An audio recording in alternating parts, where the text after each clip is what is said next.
क्या आप जानते हैं कि दुनिया का सबसे मजबूत तरीन पासपोर्ट किस मुल्क का है? एक ऐसा वक्त भी आएगा कि सुपर पावर के दरमियान जंगें मोबाइल फोन के जरिए लड़ी जाएगी। क्या पाकिस्तान प्लास्टिक के नोट शुरू कर रहा है? आखिर अमेरिका जैसे मुल्क इसराइल को इतना सपोर्ट क्यों देते हैं, चाहे इसराइल अच्छा करे या बुरा करे? आज की वीडियो में हम जानेंगे इन सब के रीजन क्या वजूहात है इसके पीछे। तो चलिए शुरू करते हैं। ये है दुनिया के टॉप 5 मोस्ट पावरफुल पासपोर्ट, जिनमें 5वें नंबर पर है यूनाइटेड स्टेट। इस पासपोर्ट के साथ आप 185 कंट्रीज में वीजा फ्री ट्रेवल कर सकते हैं।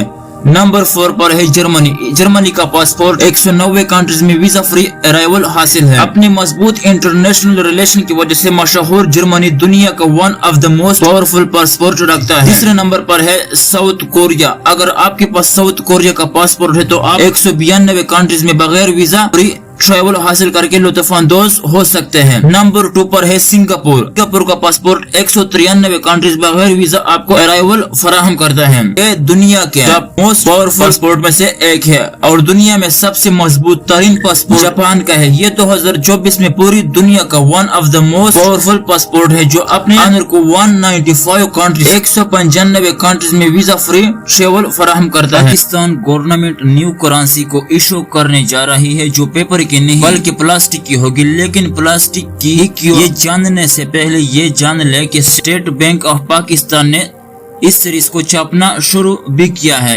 इनकी डिजाइनिंग बाकी डिजाइनर की तरफ से की गई है, जिनमें 10 से लेकर 5000 तक नोट शामिल है। करेंसी के नोट में 10, 20 हजार और 5000 के नोट पर वहीद आज़म की तस्वीर, जबकि 500 के नोट पर सिर्फ फातिमा जिन्ना का तस्वीर लगाया गया है। अगर हम बात करें प्लास्टिक की, तो पाकिस्तान कोई ऐसा पहला मुल्क नहीं है जो अपनी करेंसी को प्लास्टिक में बदलने जा रहा है, बल्कि दुनिया में 45 से भी ज्यादा ऐसे ममालिक हैं जिनकी करेंसी प्लास्टिक की है, जिनमें यूके, ऑस्ट्रेलिया, न्यूजीलैंड और इवन के मलेशिया भी अपने करेंसी को पेपर से बदल कर प्लास्टिक का कर चुका है। प्लास्टिक नोट के 2 बड़े फायदे हैं। एक तो ये कि नोट प्लम्बर प्लास्टिक से बनते हैं, जो वाटर प्रूफ के साथ साथ ये इजिली फाटते भी नहीं है। दूसरा रीजन है सिक्योरिटी। इन प्लास्टिक नोट्स में होलोग्राम जैसी टेक्नोलॉजी का यूज किया जाता है, जो पेपर नोट्स में पॉसिबल नहीं है। इसके अलावा ये नोट्स कोई प्रिंट भी नहीं कर सकता, क्योंकि इस पर खर्चा बहुत ज्यादा आता है। पर है एक जमाना ऐसा आएगा कि दुनिया इतनी तरक्की कर जाएगी कि बड़ी बड़ी सुपर पावर के दरमियान में साइबर जंगें हुआ करेगी,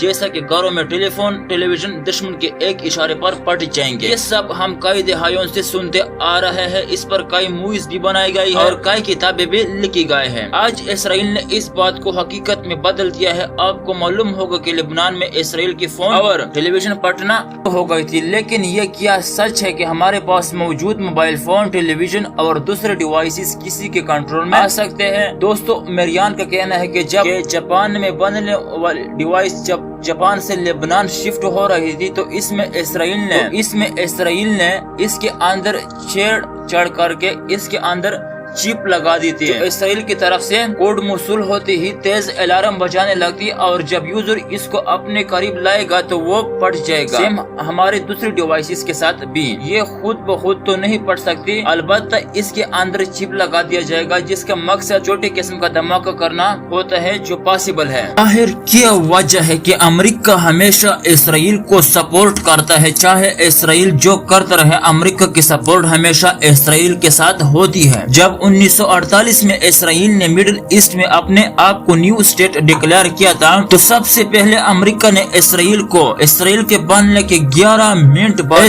स्टेट रिकॉग्नाइज किया था। लेकिन इसकी वजह क्या है दोस्तों? कई एक्सपर्ट का मानना है कि पूरे अमेरिका को इसराइल ही कंट्रोल कर रही है। हालांकि अमेरिका में यहूदियों की आबादी सिर्फ और सिर्फ 2.5% है। अगर हम अमेरिका में रिच पीपल की बात करें, तो इनमें 30% यहूदी है। 2.5% अमेरिका के पूरे निजाम में घुसी हुई है। अमेरिका में कई पॉलिटिकल लॉबीज है, जिनमें सबसे बड़ी एप्स लॉबी है, जिसमें सबसे बड़ी lobby America Israel political part है, जिसको एप کہا جاتا ہے۔ اس لوبی کا یو ایس کے پریزیڈنٹ پر پریشر ہوتا ہے کہ وہ اسرائیل کے ہر اچھے اور برے سٹیپ پر اس کو سپورٹ کرے۔ یہ لوبی فائنانشلی بہت اسٹرانگ ہے اور یہ لوبی پریزیڈنٹ کے کینڈیڈیٹ کو بڑی مقدار میں رقم فراہم کرتی ہے، جس وجہ سے یہ یو ایس کے پریزیڈنٹ پر اپنا انفلوئنس جمائے رکھتی ہے۔